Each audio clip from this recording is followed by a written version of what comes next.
Good afternoon, this is Dan Smallwood with Tadlock Roofing. I'm at 402 Lower 8th Avenue South. I'm up here on this flat roof. I did speak to one of the tenants, and I guess they came up here the other day or after the storm. They said these drains right here were severely clogged. There's also some scuppers back there in the corner. You can see where those leaves are built up.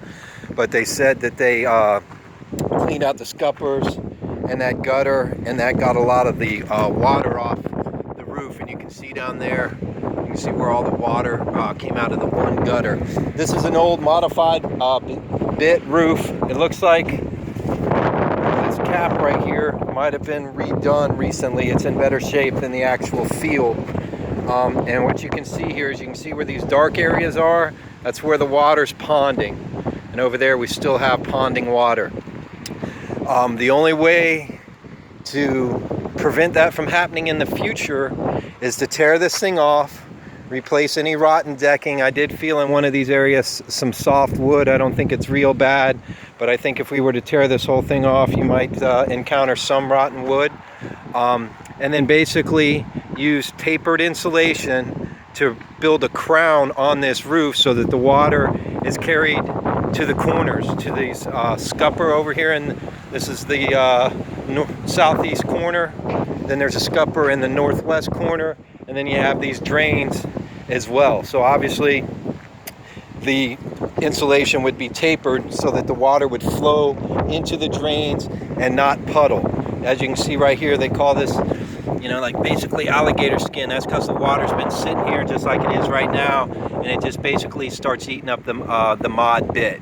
Obviously that's the most expensive solution. That is the airtight, best practices way to do it.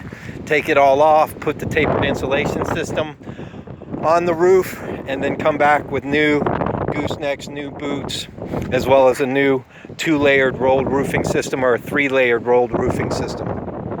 The other solution would be to coat this roof with a silicone roof coating. It will come with a warranty, and then basically, as you can imagine, we wouldn't be able to inspect the deck or know if there's any deck issues, but we'd be able to coat this whole roof, provide a warranty, and that would be the less expensive solution, kind of a stopgap. It really depends on what the owner's looking to do, but I want to show you a few other things right here.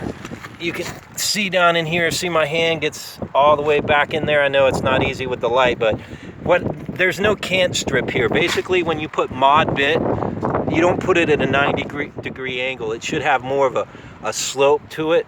They call it a cant strip because this is what happens. Is basically it pulls open like that. So obviously, again, here's another one. You can see my hand gets back in there. I mean, there's water going in there. There's no ifs, ands, and buts about it. And there's a lot of those throughout the roof. Here's another one as well. Again, now this can be fixed with the coating as well.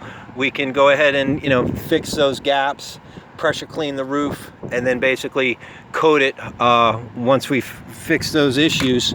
It's just going to boil down to the owner in terms of what kind of capital outlay she wants to make regarding this roof. Again, the best practice would be to tear this whole thing off. This mod bit has kind of reached the end of its useful life. Make sure there's no rotten wood up here, replace that. Install the tapered insulation system. If you can imagine, it'd just be crowned almost like a football field, so the water, we wouldn't have the ponding effects moving forward. And then put a new either 2-ply or 3-ply rolled roofing system on there, and that's all this is. This is just mod bit / rolled roofing.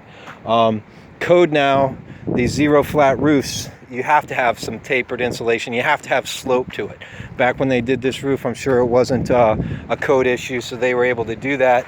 But obviously you can see that the problem is you got ponding water. It severely decreases the life of the roof. And if there's any type of leak issues, all that water goes into that hole. And that's what happened the other day.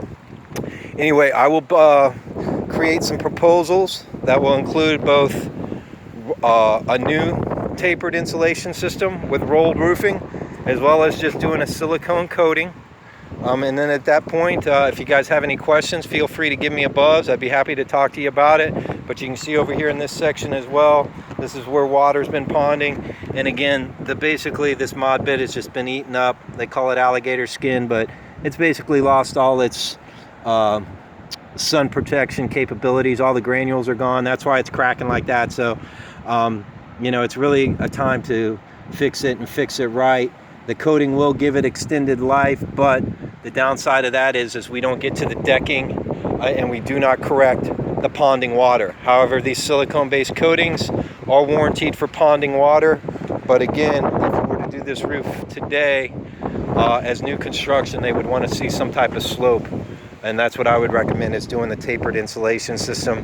Get it over with, get it done. Because if you start into the coatings, you're going to have to eventually either coat it again or do a new roof. And if you know, 2 coatings, it'd probably be about the same. It's just doing the roof right one time and walking away from it. So anyway, thank you very much for having us out here. Have a great day. Thanks again. Bye-bye.